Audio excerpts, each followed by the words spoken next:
আমার ছোটবেলায় আমার মনে আছে, আমি মাদ্রাসার থেকে আইসা বারান্দায়, বাসার বারান্দার মধ্যে বসছি, মোড়ার মধ্যে। কুমিল্লা শহরে আমাদের বাসা ছিল।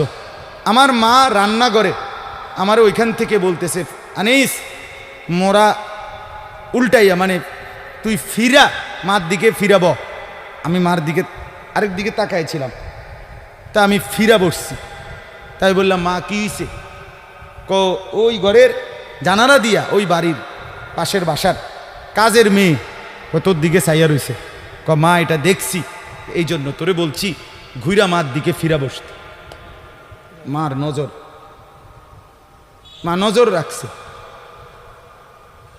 আমি জীবনে একবার, শুধু আমার পুরা জীবনে একটা সাদা টুপি কিনছিলাম একবার, যেই টুপিটার মাঝখান দিয়া ছোট্ট ছোট্ট লাল লাল এই ছোট্ট ছোট্ট কটা ফুল ছিল।